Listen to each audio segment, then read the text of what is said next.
Like, I'm tired of how modern movies look. I'm tired of how they barf color grading over everything and make it look awful. I hate how modern movies sound with auto-tune. I hate how modern movies smell.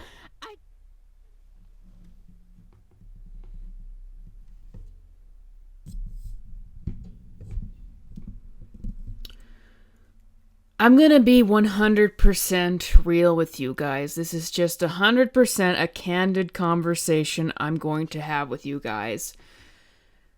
2024 broke me. 2024 reviewing movies just straight up broke me. I have been an avid moviegoer for many, many years now. I have lived through many years of films and trying to watch as many films as I could afford at the theater. And I have never experienced a film. I can't even talk. I've never experienced a year like 2024. Just this year, Borderlands, Joker Folie à Deux, Venom 3, Madam Web, even though I love that movie, I think it's the greatest thing ever made, Gladiator 2, movies that I skipped, The Crow, Craven. I had to skip terrible films because they were just coming at me all at once this year. It was just like an endless barrage of not just bad films, but bafflingly bad films, like unbelievably bad films. I got accused of, you can't call everything the worst thing ever, but it certainly felt like that, like the magnitude of just how bad these films are. Madam Web, which some were calling the worst comic book film made ever. Joker 2, a film that seemed just so vitriolic for its audience. Probably one of the biggest turncoat movies of all time, and how hypocritical it was, and the hubris behind putting out that movie. Originally making a movie about the Joker, attaching your film to the Joker to get it to sell, and then getting mad that people went and saw it for the Joker. Such a disingenuous hit piece on the audience. Borderlands, a movie that got like 6% on Rotten Tomatoes, that they wouldn't even screen to critics because that's how little faith they had in it. And then, even the films that were supposed to be good this year, they always had something in them that held them back, if I'm being honest. You know when you watch a film and you like it, and maybe you give it a positive review, but then as time goes on, maybe the flaws start to set in more. That's what I had with even the films this year that were supposed to be good. Twisters. I never liked the film even when I watched it in theaters. I thought it was really boring, actually. Inside Out 2, good film overall, but it's Pixar on the upswing trying to change itself. There were still a lot of flaws in it. It wasn't on par with any of Pixar's masterpieces, but I was just grasping at straws, honestly, to get anything good, and which I think most people are. Dune Part 2. Excellent cinematography, excellent performances, but then there's still things that hold it back. And, you know, one of the main things that hold it back for me is what they did with Chani and Zendaya, and that just didn't work for me, which I've talked about elsewhere. And one of the things that takes me out of it is I feel like they wouldn't have made those decisions with their character. They wouldn't have decided that the final frame of the film needs to be on Chani if it wasn't for the day and age that we're in, and saying that Chani needed agency or whatever. All the things that they did with her character that I thought were counterintuitive to the narrative they were going for.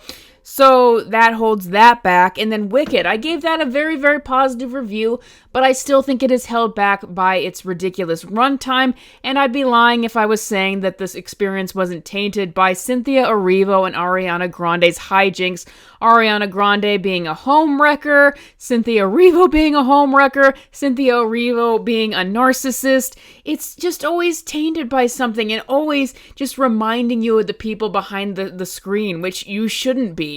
You shouldn't be reminded of that. But here's the thing, I just don't think that Dune Part 2 or Wicked, like, there used to be a certain standard of movies. Like, every year it used to be that I would see at least a handful of films where I said that film was going to stick with me forever.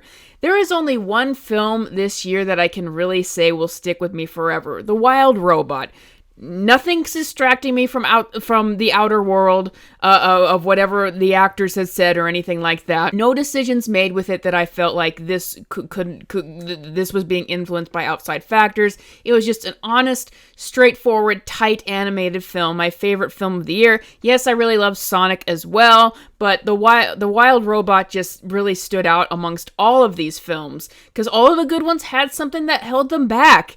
And there's still nothing that really excites people out, that really has a fandom around it. Most of these films will come out and then be forgotten within some weeks. There hasn't been anything in years to really ignite a fire in people and make them really excited for movies in general again. Now, as we consider that, I want people to consider the quality of movies a decade before 2024. I was in a conversation with my sister about this and about how good the movies in just 2014 used to be, and I want to read to you the movies that we were getting in that year compared to 10 years later. The Lego Movie, Captain America Winter Soldier, John Wick, Whiplash, Interstellar, Paddington, Gone Girl, Nightcrawler, X-Men Days of the Future Past, Godzilla, Big Hero 6, How to Train Your Dragon 2, Guardians of the Galaxy Volume 1, The Battle of they can't all be winners. But it's like this year when the list of Razzie nominations came out, there were more recognizable movies on the potential Razzie nomination shortlist than there were on the potential Oscars contenders or the Golden Globes, which are going on right now, which I don't care about. Even on the Oscar contenders, it's mostly like never before. It's movies that I just cannot recognize at all more than any other year. And even the ones that are on there feel like just a courtesy to try to get people to watch and not movies that are really that high a bar. But once again, I'm talking about just the movies that were coming out in 2014, and you can see the drastic difference in quality. I couldn't even fit all the movies that came out in 2014 that people remember. I was looking through the list and like, all these movies came out in 2014. 2014 was the year that made me want to be a filmmaker because it was so good. And relatively speaking, a decade isn't even that long ago. It isn't even a full generation ago. The quality of change is insane, and that they would let so many films that not only that people actually wanted to see in the theater come out. Even original franchises. John Wick was a brand new franchise that year. The shift in quality is just insane. And like, I was talking to a friend, and she knows what I do, and she hadn't been to the theater in a while, and she's like, is there anything that I'm missing? Is there anything me and my family should go see? And I told her flatly, no. It's like there's some movies that come out like Nosferatu or The Substance, and they're technically well made, but it's like you can't, let's say, recommend them to people with kids. They're not bring the whole family to see them. It's like even then with some of the good films that come out, it's like, but they're not for everyone. And there's so few good films that come out and even get the marketing push behind them, even play in enough theaters, that it's like there's just not enough for anything. My sister hasn't been to the theater since Dune Part 2 because there's been nothing that she's been interested in. And this is the longest stretch since then. And this year, the movies that have stood out to me the most are the ones in the past. Popeye.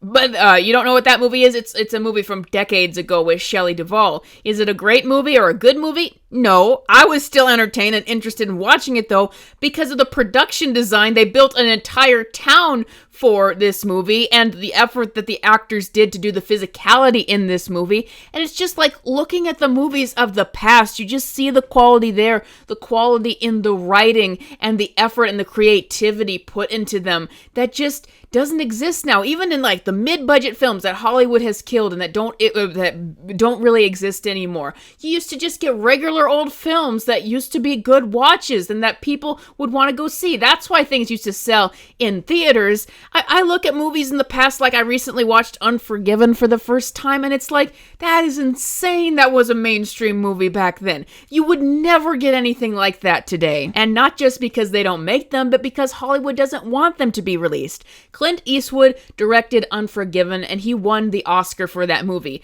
This year, he did a movie called Juror Number 2, and I watched it, and I thought thought it was pretty good. It was one of a few solid films that I saw this year. But guess what? The studios throttled it. They released it in only 40 theaters and then didn't even release any box office results for it. They gave it a quiet release on streaming and barely even advertised it. They buried the film. Even though Clint Eastwood is a seasoned director who does still have some box office credit to his name and box office success to his name.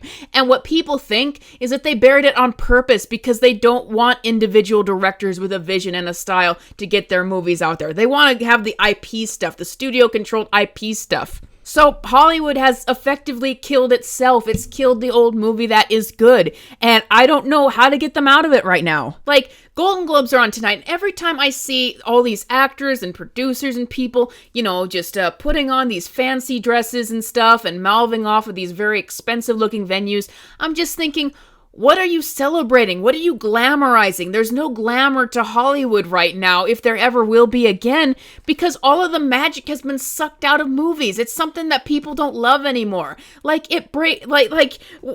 am I supposed to think of these events? Todd Phillips given complete control of a movie, one of the few directors given complete control of a movie anymore, apart from someone like Clint Eastwood, who actually does a good job, and he spits in the audience's face? How are we supposed to celebrate all of this when you allow something like that to happen? What really breaks my heart is even when I have a good movie to report on, like The Wild Robot or something like that, I'll hear people say that they've just fallen out of love with movies. They don't feel that they matter anymore. But they do matter. But in order to experience how much a movie can matter, a movie has to give you that experience. Movies can be life-changing in the emotional reactions and experiences that they give people and the characters and the worlds they connect with. But we haven't gotten anything like that. No, not even from some of the best movies of the year considered in a very long time. So no wonder people don't love the movies anymore when those experiences don't exist. Right now, all that I'm doing is just trying to focus on the old films and things like that to have an outlet for stuff I actually like. But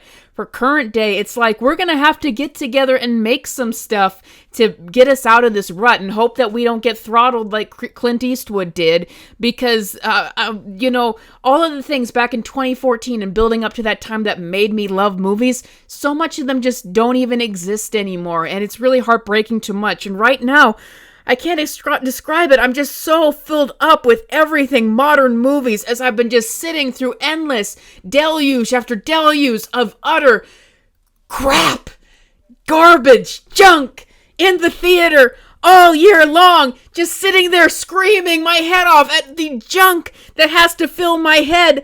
Like, I'm tired of how modern movies look. I'm tired of how they barf color grading over everything and make it look awful. I hate how modern movies sound with auto-tune. I hate how modern movies smell. I just want to escape from them. Thank you for watching. Thank you, patrons. Support me on Patreon. Short film coming out soon. Bye.